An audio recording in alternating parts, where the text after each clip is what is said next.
One of the reasons we've got higher ratings, so we've got a lot to talk about, and we've got some great guests. Say hello and good morning to Candace Owens. She is the Director of Urban Engagement for Turning Point USA. Good morning to you. Good morning. Glad to be back on the couch. All right, did you see Joy Behar yesterday talking about the president and some dictators? Watch this.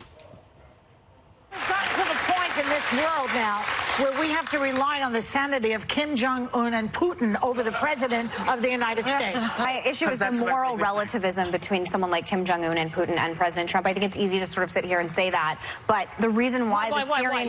You think Kim Jong-un is less moral than Trump? Do you? Yeah. Oh, my God. I mean, I think Putin, the aiding and abetting of Assad right now... On what topic? You think that Kim Jong-un, Vladimir Putin, and Bashar al-Assad and President Trump are the exact same thing? It's when you lose all arguments with me in every way. What I'm saying is that I see that the two of them are backing off of war, and I see Trump provoking war.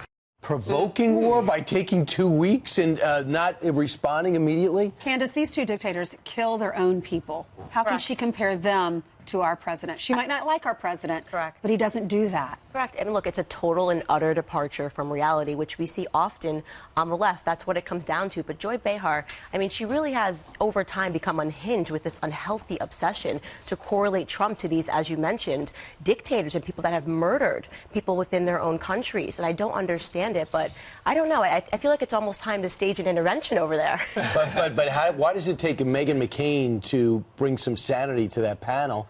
I get the sense that everybody basically agrees with her. Right, because what we're looking at over there is it's the extreme left. I mean, that's what we're seeing that's starting to take shape. They actually believe the things that they're saying, and what it really is, it's just an unhealthy obsession with Donald Trump, and there's nobody that is more unhealthy and more obsessed with Donald Trump than Joy Behar. Yeah, what is it, 4-1 over there? Yeah. Conservative, right. Conservative versus liberals.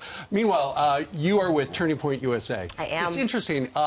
There's been a consortium of students out at Penn State who have demanded that Penn State stop funding groups like Turning Point USA on campus and also the Bull Moose Party because they say that your group attracts white nationalists to campus. That is correct. And it's not just Penn State. We're battling this on other campuses as well. I just went 2 days ago to Colorado State University to approach these students. They can call themselves Students Against White Supremacy, and they're trying to get Turning Point removed.